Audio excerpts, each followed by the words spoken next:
Subscribe பட்டனை அமுக்குங்க, bell பட்டனை அமுக்குங்க. வாழ்க வளமுடன். இப்படிக்கு பாட்டி வைத்தியம். வணக்கம்ப்பா, உங்க பாட்டி பேசுறேன். இப்போ நானு கொத்தவரங்காயில உசிலி செஞ்சு காட்ட போறேன்ப்பா. உசிலினா இந்த கடலை பருப்பு ஒரு 50 கிராம், கொத்தவரங்காய் ஒரு 100 கிராம் பொடியா நறுக்கி வச்சிருக்கேன். இது கடலை பருப்பு ஒரு 50 கிராம் ஊற வச்சு வச்சிருக்கேன். 2 மணி நேரமா ஊறி தண்ணியை வடிச்சு வச்சுட்டேப்பா. இப்ப இந்த கடலை பருப்பு, இந்த சோம்பு 1/2 ஸ்பூனு, இந்த சின்ன சின்ன பூண்டு பல்லு ஒரு 7-8 பல்லு வச்சிருக்கேன். அதையும் போட்டு இந்த காஞ்ச மிளகாயும் போட்டு அரைச்சிருவேன்ப்பா. கொஞ்சம் உப்பு போட்டு அரைச்சிட்டு இந்த ஒரு 10 சின்ன வெங்காயம் எடுத்து வச்சிருக்கேன். அதையும் நறுக்கி இதை வேக வச்சு அப்புறம் நான் செஞ்சு காட்டுறேன், பாருங்க. ஒரு டம்ளர் அளவுக்கு தண்ணி ஊற்றி வச்சிருக்கேன்ப்பா. இது கொதிக்கவும் இந்த காயை போட்டுக்கலாம், நம்ம வேற அரைக்கிறதுக்கு பாத்துக்கலாம். இப்ப இந்த கடலை பருப்பு,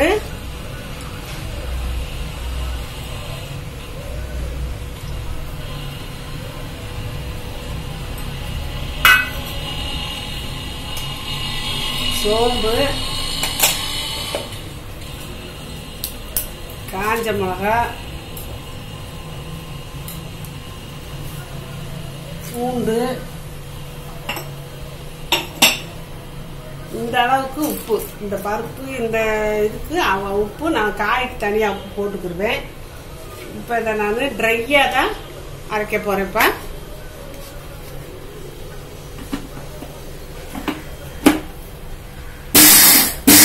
தண்ணி கொதிக்க போது இந்த லெவல்ல நம்ம இந்த காயை போட்டுக்கலாம். காய் ஒரு 3/4 வேகவும் நம்ம இதுக்கு தகுந்த உப்பு போட்டுக்கலாம். முதல்ல உப்பு போட்டா கொத்தவரங்காய் கொஞ்சம் வேகிறது கஷ்டம், அதனால 3/4 வெந்த பிறகு நம்ம போட்டுக்கலாம். இப்ப நம்ம மூடி வச்சுக்கலாம்.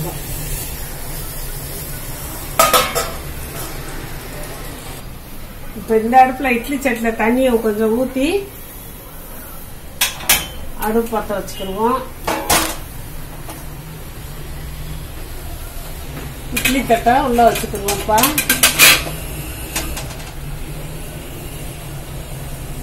இது மிக்சியில 1-2 அரைச்சு வச்சிருக்கேன். நல்லா வலுவலுலாம் அடிக்கல, 1-2 அரைச்சு வச்சிருக்கேன். இதை நம்ம இட்லி தட்டுல இப்படி பரவலா போட்டு வச்சிடலாம். கொஞ்ச நேரத்துல வந்துடும்.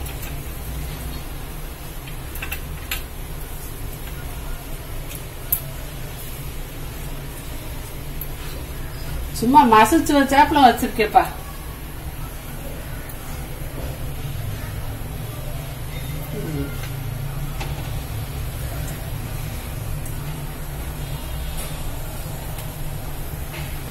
இப்ப நம்ம மூடி வச்சுக்கலாம்.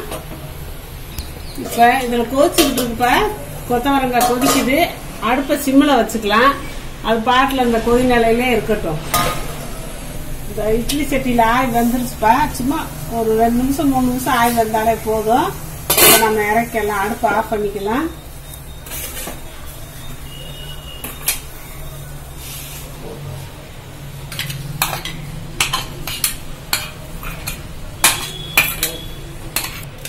இப்படியே ஆறிக்கிட்டு இருக்கட்டும்ப்பா.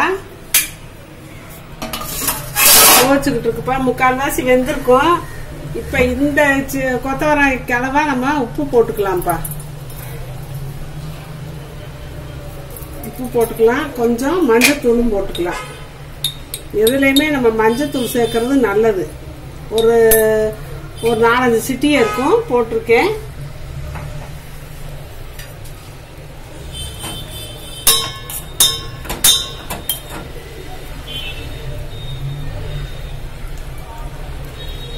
கால்வாசி வந்துருச்சு. ஒரு 1 நிமிஷம் 2 நிமிஷம் வெந்தா போதும்ப்பா. வேகட்டும்.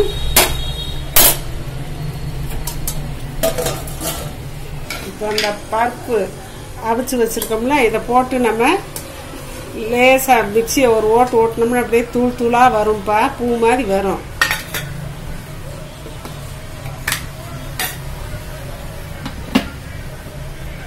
அரைச்சாச்சு. இதுல உதுத்து வச்சுக்கலாம். இந்த பூ மாதிரி ஊந்து கிடக்குப்பா.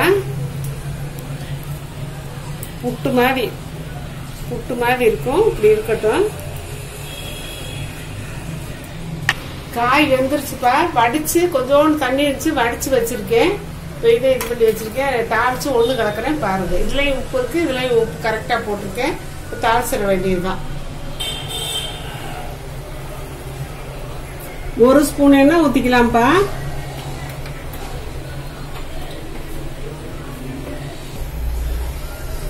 கால் டீஸ்பூனு கடுகு,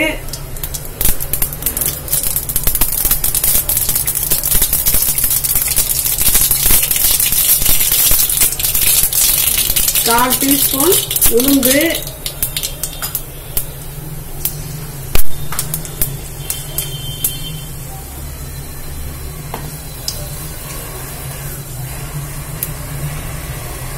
வெங்காயத்தை 10 வெங்காயத்தை நறுக்கி வச்சிருக்கப்பா. சின்ன வெங்காயம் மட்டும் நல்லா டேஸ்ட் கொடுக்கலாம்.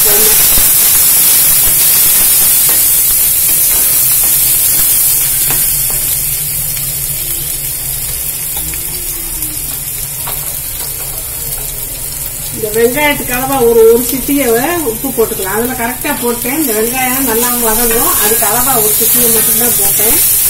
இது வதங்கட்டும்.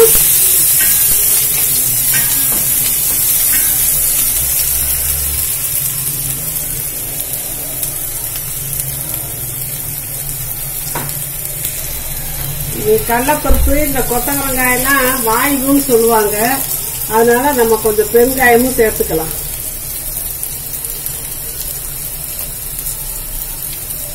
சும்மா 1/4 டீஸ்பூன் மட்டும்தான் போட்டேன்.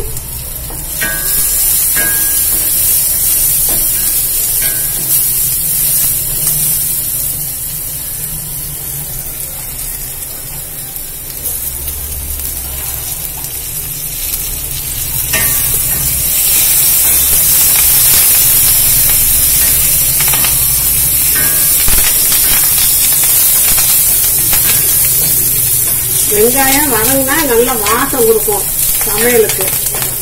அதனாலதான் நல்லா வதக்குறது. கொஞ்சம் சிவப்பு ஊற்றணும்ப்பா.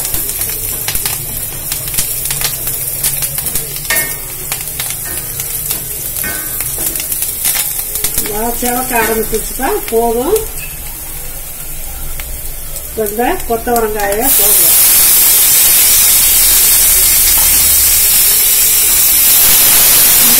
நம்ம அடுப்பு அமைச்சிக்கலாம்.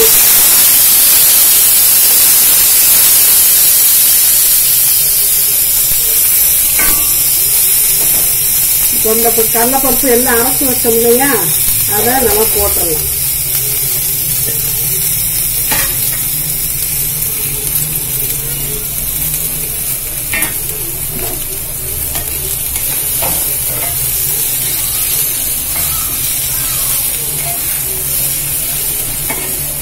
இவ்வளவுதாப்பா கொத்தவரங்காய் உசிலி. இது வெறும் ரசம் சாதம், தயிர் சாதம், சாம்பார் சாதத்துக்கெல்லாம் சூப்பரா இருக்கும்ப்பா.